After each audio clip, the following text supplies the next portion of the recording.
Hello everyone, I just want to talk a little bit about coldrooms today. As you can see, we have this big concrete coffin, as I like to call it. So let's get into it.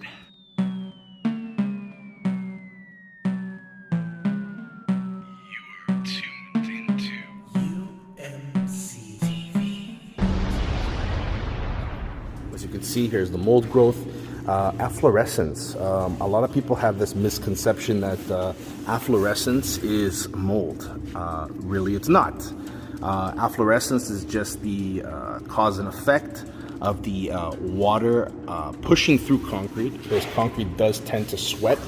It's basically water deposits. Similar scenario when water pushes through the concrete. Oh, sorry, my glove, gotta change that. You're gonna get this white afflorescence flaky stuff, right?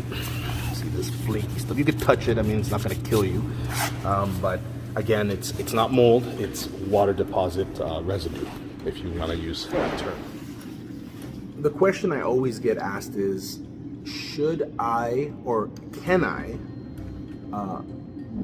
take my cold room and transform it into a laundry room or into some sort of room for storage with insulation and drywall material and all that jazz? In my opinion, again, it's a very thin line.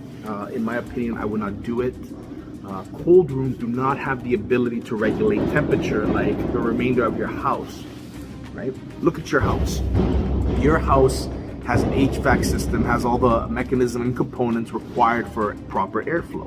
Now, if you don't have those mechanisms and that HVAC system inside the cold room, again, not designed to have those systems, then you're gonna get all this lovely mold. You don't wanna store porous materials inside cold rooms. Porous materials being paper, cardboard material, clothes material,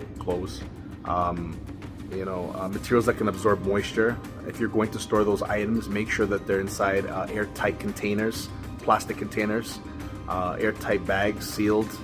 You don't want to have that stuff loose in the cold room, or mold will grow on it. And as you can see, this is the finished product. Typically, when it comes to these cold rooms, we like to remove the mold. Then we always like to use a special paint that helps prevent any future mold growth.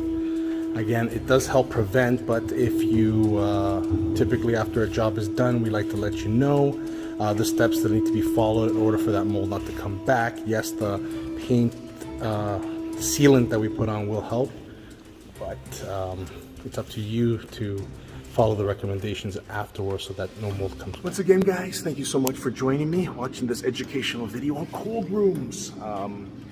If you guys have any questions, you can go on our website, www.ultimatemoldcrew.ca, or shoot us a line.